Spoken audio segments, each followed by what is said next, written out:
Welcome back to the channel, everyone. The failed to deliver data for the second half of June has just been released. So today I want to talk about that data and what it means, and also how the AMC stock was removed from the Threshold Securities list and whether the hedgies can just keep doing this forever.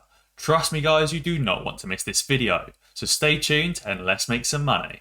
But guys, before I dive into the video, I just want to give a massive shout out to the 1,400 of you that have currently dinged that notification bell, because you guys are always the first to watch a new video as soon as it's released. So guys, be sure to drop a like down below, subscribe to the channel and ding that notification bell if you haven't already, so that you don't miss another video just like this one. And now I want to dive straight in with the key information. So, back in the first half of June, we saw fails to deliver of 1.799 million shares, 1.259 million shares, a very quick run up to 5.44 million shares as the AMC price spiked, and then a very quick decline down to 1.4 million shares, and even as low as 49,000 failed to deliver shares.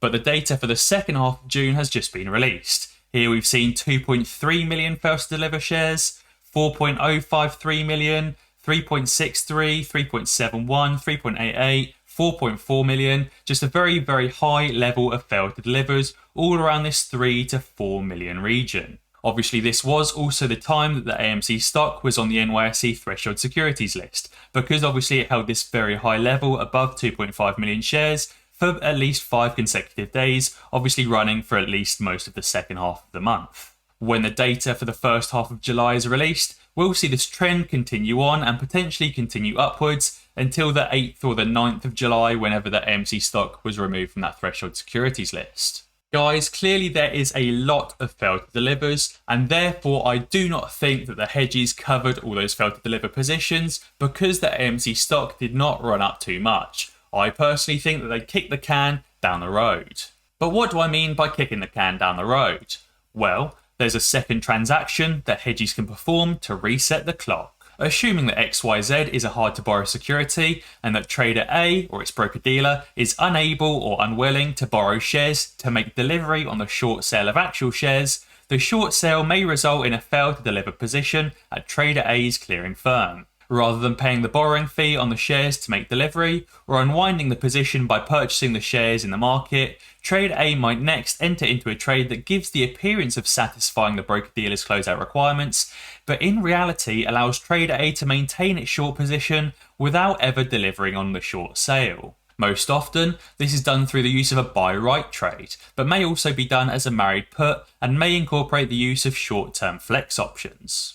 These trades are commonly referred to as reset transactions. In short, they have the effect of resetting the time that the broker-dealer must purchase or borrow the stock to close out a fail. The transactions could be designed solely to give the appearance of delivering the shares, when in reality, the trader has no intention of meeting his delivery obligations. The price in these transactions is determined so that the short seller pays a small price to the other market maker for the trade, so it costs him an additional fee. It therefore results in no economic benefit to the short seller for the reset transaction other than to give the appearance of meeting his delivery obligations and actually costs them additional money. Trader A may enter into a buy-right transaction, considering of selling deep in the money calls and buying shares of stock against the call sale. By doing so, Trader A appears to have purchased shares to meet the broker-dealer's closeout obligation for the fail to deliver that resulted from the reverse conversion. In practice, however, the circumstance suggests that trader A has no intention of delivering shares and is instead re-establishing or extending a failed position.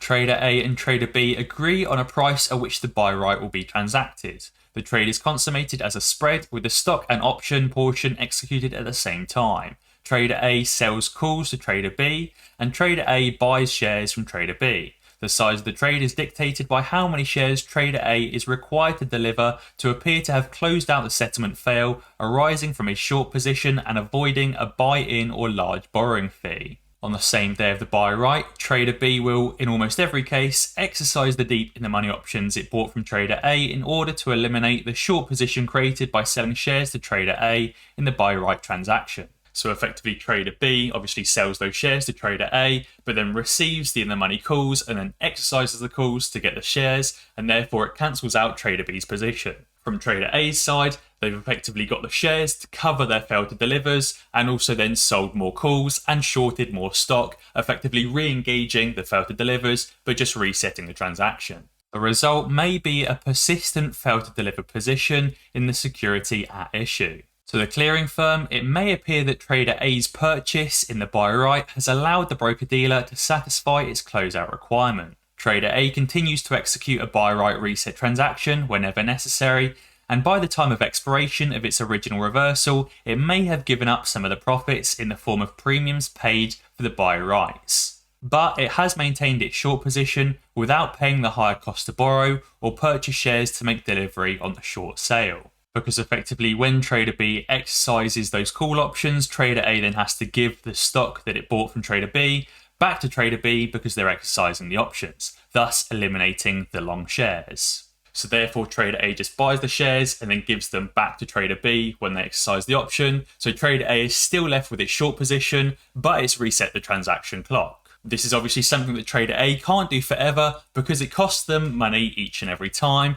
and they're still paying the interest cost on the shorts that they've currently got shorted. To add to this, Trader A is still in its short position and still needs to cover the shares that it has shorted. And therefore, while it might seem that this can go on forever, technically it can't because they're still paying that interest cost and the additional cost each time to reset the transaction. Trader B obviously takes on some risk because they have to buy the in-the-money calls and then exercise them. Obviously, if the price falls, they could lose a lot of money on those call options. And therefore, Trader A has to appropriately remunerate Trader B or pay them off effectively to cover that cost of risk. Guys, let me know down in the comments below what you think of this failed to deliver data. Was it more fails than you were expecting? And do you think the hedgies have just kicked the can down the road? Or do you think they properly covered all of these fails? If you want to pick up some shares in AMC, but you haven't even yet signed up to a trading platform, be sure to check out the links down in the description below to Webull if you're in the US and Free Trade if you're in the UK to get some free shares with very low minimum deposits. And as always guys, if you enjoyed this video, be sure to check out some of my others. Alternatively, subscribe to the channel and ding that notification bell, because that way you'll be alerted when I upload a new video. Cheers.